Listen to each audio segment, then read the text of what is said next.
Let's uncover a case that sent shockwaves through the community of Mobina Town, Karachi, Pakistan.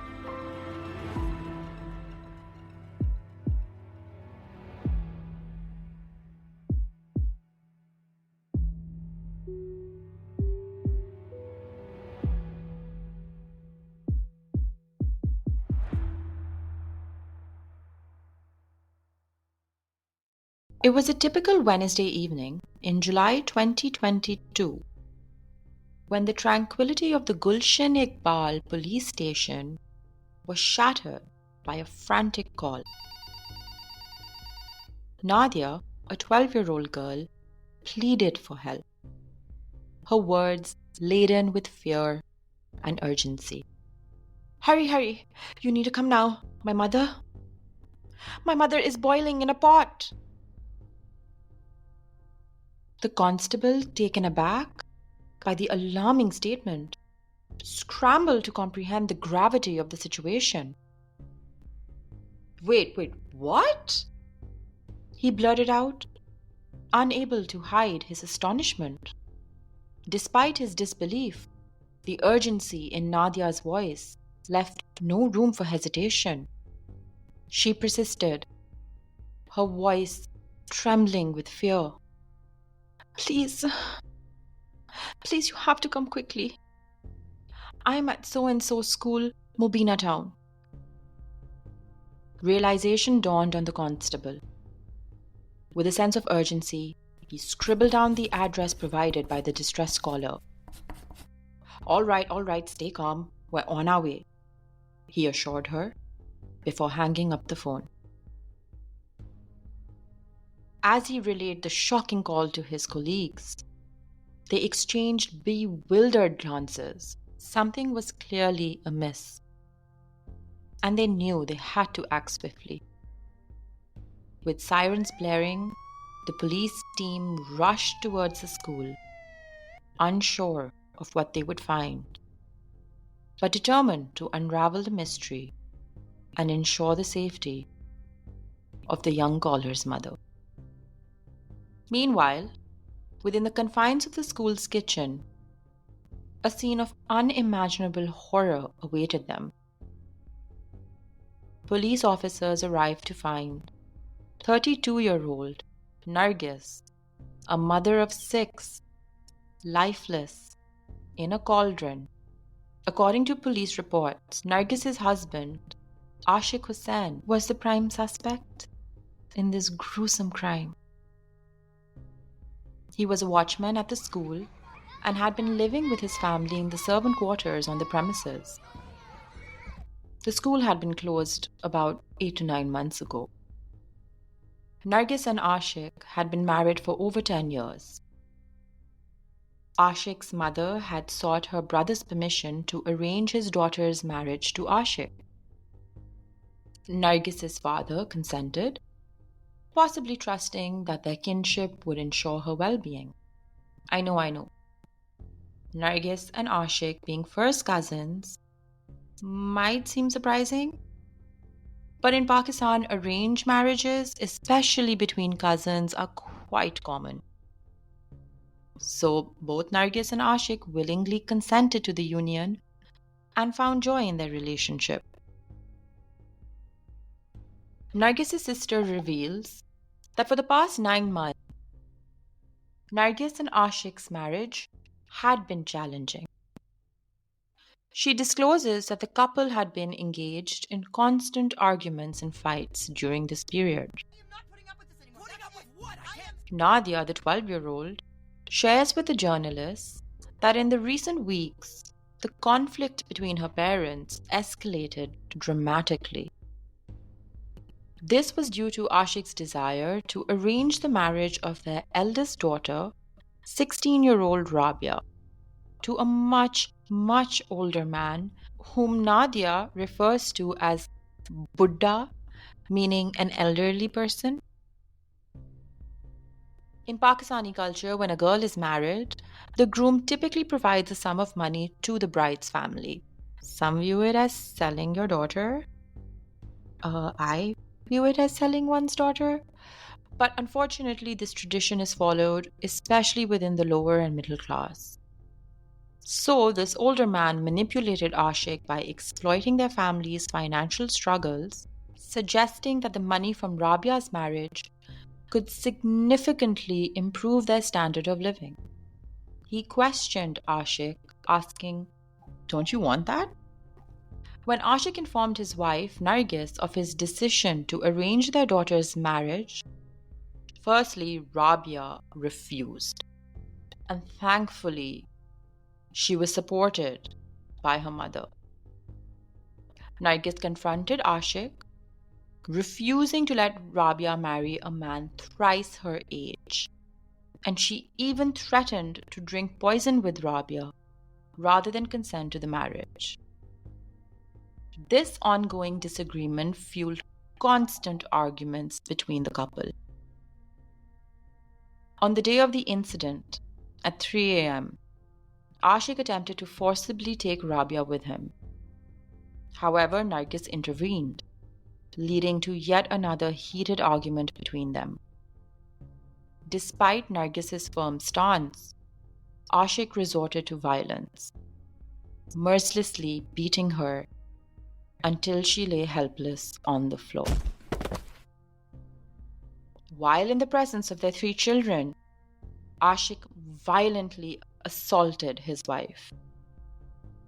After beating her to the ground, he callously grabbed a pink pillow and pressed it onto Nargis's face with all his might. Nargis lay defeated and helpless. Despite her desperate struggle, Nargis's body convulsed under the pressure of the pillow until she stopped moving. Ashik removed the pillow from her face, hoisted Nargis's lifeless body over his shoulder, and carried her into the kitchen. With a cold, calculated gaze, he glanced back at his children, while their wide eyes were filled with horror and terror. In the kitchen, he chose the biggest pot available. He filled it with water and placed it on the stove. Then he put Nargis's body inside the pot, but it wouldn't fit.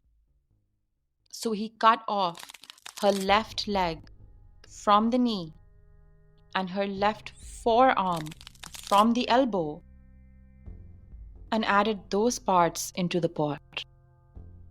He lit the stove and watched as the water started to bubble. Just a reminder, this horrifying act was described by Nargis's 12-year-old daughter, Nadia. Nadia believes that her father's intention was to terrify them. Quote, "He held a knife at us, screaming to keep quiet, or else we will share the same fate as our mother." Once satisfied by his act, Ashik fled, taking 3 of his children with him. He left the younger 3 traumatized by the horrific sight of their mother's body boiling while her flesh was eroding. As already mentioned, this dreadful incident occurred at 3 a.m. So by the break of dawn, with her father gone and the coast clear, Nadia, in a state of shock, panic, horror, she reached out to her mother's brother, Mushtaq, who lived 20 minutes away from his sister's house. Hurriedly, Mushtaq rushed over and was confronted with the harrowing sight of his sister still boiling in the pot. Without a moment's hesitation, He turned off the flame and gently covered his sister's body with a cloth. He then gathered the remaining 3 children in hopes of providing some sense of comfort as they waited for the authorities to arrive. When the police did arrive, they spoke to Mushtaq and the children. After the police took Nadia's statement, they asked around to see what others had to say about this couple.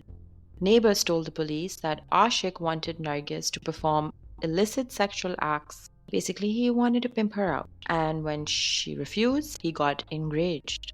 However, Mushtaq, Nargis's brother, told the police that as per his knowledge, his sister and brother-in-law were fighting over relocating to another neighborhood. I don't know which theory makes sense, but somehow Nadia's statement to the police just brings more clarity to what I think actually happened. The police then transported the deceased to Jinnah Postgraduate Medical Center for medico-legal formalities. Dr. Saeed, who performed Nargis's post-mortem, expressed profound shock upon seeing the body, stating it was one of the most terrible cases of her career. Meanwhile, back at Mobina Town, Mushtaq promptly registered an FIR against Ashik. Raids were underway for the arrest of the suspect. The police, though facing hurdles like switched off cell phones, remained determined in their pursuit. We are tracing him and will arrest him soon. Unquote. In the wake of Nargis's tragic death, the city grappled with the grim reality of domestic violence and its devastating consequences. No matter what the reason was, the way Nargis's life was taken, no reason feels justified. The situation compounded with television networks airing images and videos of the crime scene, igniting public outrage and calls for immediate justice. It's an indescribable feeling to witness such footage of Nargis's body, and it just intensifies the collective outcry for justice to be served. Despite being March 2024, there's been no update on the whereabouts of Ashik Hussain,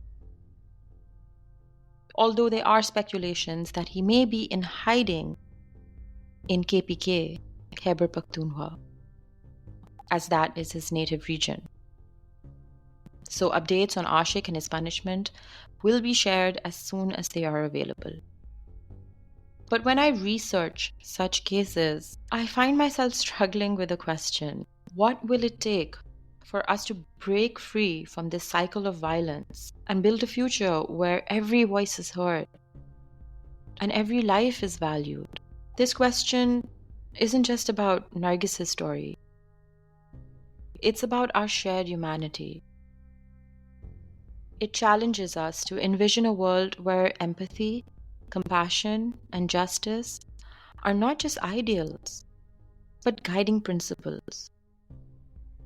Nargis's story is not just a case of one woman's unimaginable suffering, but a reminder of the countless others who endure violence and abuse behind closed doors. It's a reflection of a society where silence has become the norm, where speaking out against injustice is often met with resistance or, worse, indifference. Did you know that in Pakistan, a staggering 90% of women have experienced some form of domestic violence inflicted by their husbands or families? Additionally, a shocking 47% of married women have been subjected to sexual abuse, particularly domestic rape. These numbers compel us to pause, reflect, and take action. We cannot continue to turn a blind eye to the epidemic of violence that plagues our society. It's imperative that we create a world within and around ourselves where every individual's right to safety, dignity, and respect is fiercely but mutually protected by all. And with that, thank you for tuning in to Crime Stories of Pakistan with your host, Jehan. Share your case suggestions in the comments or email us at crimestoriesofpakistan@hotmail.com. Until next time, stay vigilant, stay informed, and keep exploring the intriguing world of Crime Stories of Pakistan with your hosts, Jehan and Nas. Bye.